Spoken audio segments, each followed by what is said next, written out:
Hello दोस्तों, welcome back to my channel. एक बार फिर आप सबका स्वागत है। दोस्तों, क्या आपकी भी किचन ओपन है, वहां पर कवर्ड नहीं है, बहुत ज़्यादा डस्ट इकट्ठा होती है और आपको बार बार क्लीन करना पड़ता है?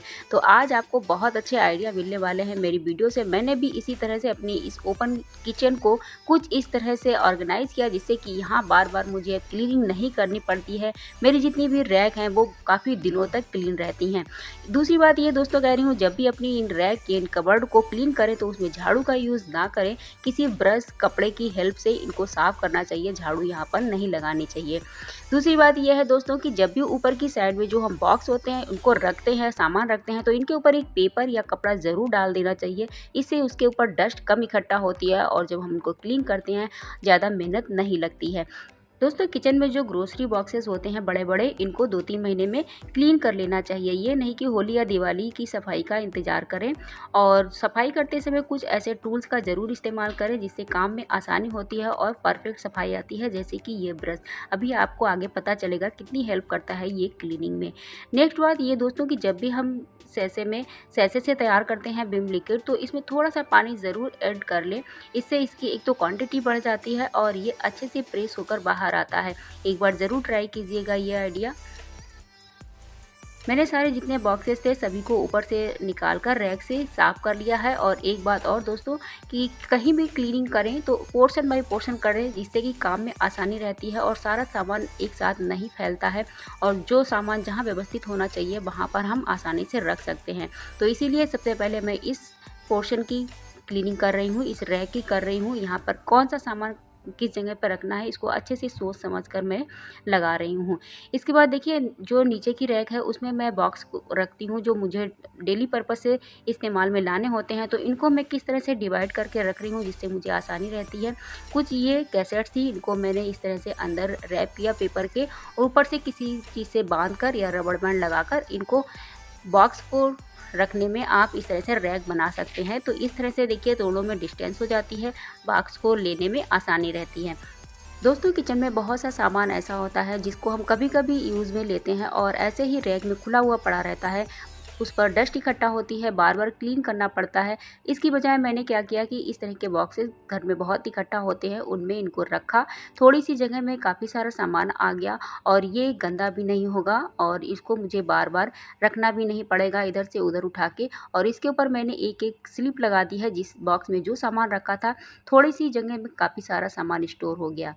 काउंटर टॉप पर अक्सर काफ़ी सारा सामान इकट्ठा होता रहता है, धीरे धीरे अगर हम उसको नहीं हटाते हैं। तो ये सबसे पहला काम करना चाहिए कि जो जिस जगह का सामान है उसको उस जगह पर रखें। देखिए, एक गिलास भी मेरा टूट गया है जल्दबाजी में। दोस्तों, किचन की क्लीनिंग हो या कहीं और की, तो पोर्शन बाय पोर्शन अगर हम करते हैं तो ओवरलोड नहीं होता है। और कुछ इस तरह के टूल्स को मैं ज़रूर इस्तेमाल में लेती हूँ जिससे कि मेहनत मेरी कम हो जाती है। ये गैस के पीछे के जो टाइल्स होते हैं इन पर ऑयल और धुआं डस्ट बहुत इकट्ठा होती है, तो इस ब्रश से ये बहुत जल्द साफ़ हो जाते हैं। और ऊपर की जो बॉल होती है वहाँ पर भी बहुत ज़्यादा धुआं और ऑयल होता है इकट्ठा, तो इसको विम लिक्विड से क्लीन करती हूँ, एक बार में ही साफ़ हो जाती है, नई जैसी चमकने लगती है। जितना भी धुएँ की परतें जो इकट्ठा होती हैं तो साफ़ हो जाती हैं। अगर आपके घर में चिमनी नहीं लगी है तो इस तरह की प्रॉब्लम आप फेस करते ही होंगे। इसके बाद दोस्तों, जो ये मिक्सी होती है इसके उसको हम रोज़ ही साफ़ करते हैं जब भी कुछ काम करते हैं, लेकिन कुछ ऐसे जो स्क्रू लगे रहते हैं उनके आस-पास थोड़ी-सी गंदगी जमा हो जाती है, तो इस ब्रश की हेल्प से एक बार में ही सारी साफ़ हो जाती है, एकदम क्लीन हो जाती है। दोस्तों, किचन क्लीनिंग एक टफ काम नहीं है, लेकिन उस चीज़ को मेंटेन करना बहुत बड़ा काम होता है। किचन हमेशा साफ़ सुथरा लगे, इसके लिए सबसे पहला रूल है कि उसको क्लटर फ्री रखें। जो भी सामान यूज़ में नहीं लाते हैं उसको तुरंत वहाँ से हटा दें। इससे वहाँ अननेसेसरी बहुत सा सामान इकट्ठा नहीं होगा, आपका किचन भरा-भरा नहीं लगेगा, एकदम क्लीन लगेगा। नीचे की साइड में मैंने कुछ इस तरह के फाइबर रैक लगा रखे हैं, इससे मुझे सामान लगाने में आसानी रहती है। और दूसरी साइड में भी मैं बहुत ज़्यादा सामान नहीं रखती हूँ, थोड़ा स्टोर में रखती हूँ और थोड़ा यहाँ पर जो मुझे डेली में ज़रूरत पड़ता है उसको ही रखती हूँ। पीछे की साइड में थोड़ी-सी सीलन की प्रॉब्लम रहती है, तो यहाँ का पेंट थोड़ा-सा ख़राब होता रहता है और ये देखने में बाहर से ख़राब लगता है। तो आज मैं यहाँ पर कुछ ऐसा यूज़ करने वाली हूँ जिससे कि नीचे की जो रैक हैं वो भी बहुत ही सुंदर लगेंगी और जो पीछे की बॉल है वो देखने में ख़राब लगती है, वो नहीं दिखाई देगी। इसके बाद मैंने अपने जो डिश स्टैंड है इसको भी अच्छे से क्लीन करा। इसको भी दोस्तों ज़रूर अच्छे से क्लीन करना चाहिए। यहाँ पर डस्ट और पानी बहुत जमा हो जाता है जो कि बहुत ख़राब स्टैंड को कर देता है। इसके बाद दोस्तों इस तरह की एक बास्केट ज़रूर अपने किचन में रखिएगा। अगर आप अपने खुद से सारे बर्तनों को साफ़ करते हैं, ये बहुत आपको हेल्प करेगी काम में। इसको मैंने ऑनलाइन परचेज़ किया था। और एक ये है दोस्तों मेरे पास वाटर टैंक, इसमें मैं पानी स्टोर करती हूँ और इसको क्लीन करती हूँ हमेशा सोडे की हेल्प से। और ये है एक कॉपर का जग। तो इन सब चीज़ों को मैं यहाँ पर रखती हूँ किस तरह से, अभी मैं आपको दिखाऊंगी कि किस तरह से मैंने यहाँ को डेकोर किया। ये है मेरा यहाँ पर पानी का पोर्शन और एक स्टैंड लगा हुआ है, उस पर मैं रखती हूँ उस अपने वाटर टैंक को। और यहाँ पर पानी का सिस्टम रहता है। तो यहाँ पर मैंने ये जो मेरा वाटर प्रूफ पेपर था इसको लगा दिया और यहाँ पर कुछ इस तरह से मनी प्लांट की जो छोटी सी बॉटल लगाकर इसको सुंदर से डेकोर कर दिया। और इस वाटर टैंक को मैं यहाँ रखती हूँ।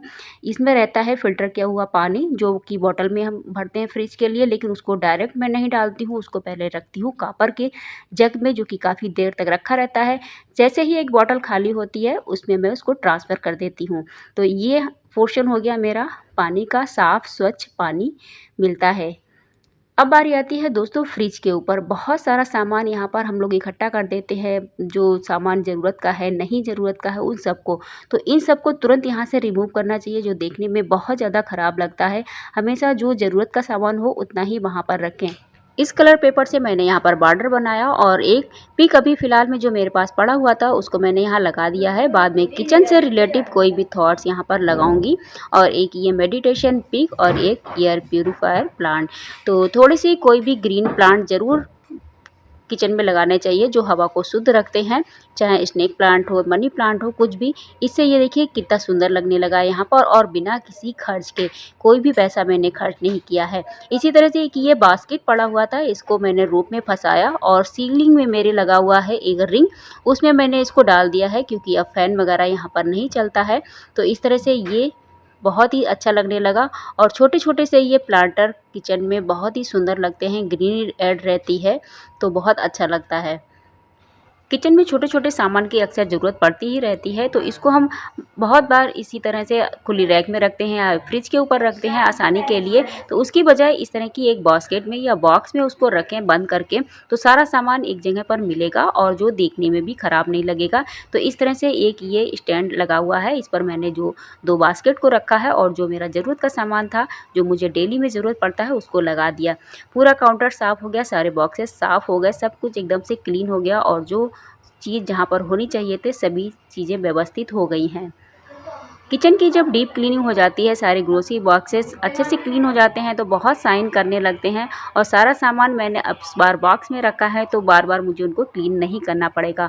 और इस तरह से ये देखिए पानी की जगह मेरी बहुत सुंदर लगने लगी है और अंदर से बाहर तक सभी कुछ एडजस्ट हो गया। लेकिन अब बारी आती है जो ये नीचे की रैक हैं इनको थोड़ा सा अच्छा बनाने के लिए। तो मैंने क्या किया, ये एक मेरे पास बेडशीट रखी हुई थी, इसके मैंने कुछ कर्टन्स बनाए हैं और इसमें मैंने डबल सिलाई की है। जो ऊपर का बॉर्डर होता है जिसमें हम डोरी या चैन डालते हैं, तो इस तरह से मैंने डबल बॉर्डर बनाया है। इसका क्या रीज़न है अभी आपको आगे पता चलेगा। तो अब मैं करती हूँ अपनी चमचमाती हुई किचन में एंट्री और आपको दिखाती हूँ कि कैसे उसकी काया पलट हो गई है।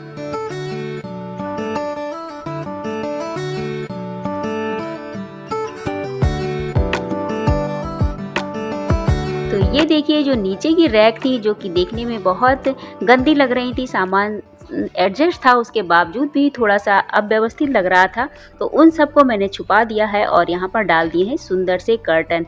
यहाँ पर जो मैंने डबल बॉर्डर बनाया था, 2 सिलाई की थी, उससे ये बॉर्डर बहुत सुंदर बना है। ऊपर की रैक में भी मैंने छोटा सा कर्टन लगा दिया है।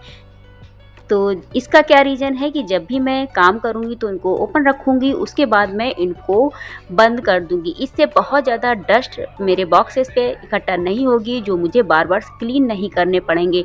इसीलिए मैंने ऊपर की रैक में भी कर्टन्स को लगा दिया। तो दोस्तों इस तरह से मेरा सारा किचन जगमगा गया है और मैंने इसमें किसी भी तरह की कोई फिजूल खर्ची नहीं की है। जो भी सामान मेरे पास इस समय अवेलेबल था उन सब से ही मैंने किचन को ऑर्गेनाइज़ किया है। अच्छे से क्लीन किया है और थोड़े से आइडिया लगाकर उसको एक नया रूप दिया है। इससे मेरा सामान भी सुरक्षित रहेगा, बहुत ज़्यादा यहाँ पर डस्ट इकट्ठा नहीं होगी, मुझे बार-बार डस्टिंग नहीं करनी पड़ेगी। तो बहुत सारे आइडिया आपको मिले होंगे मेरे इस वीडियो से।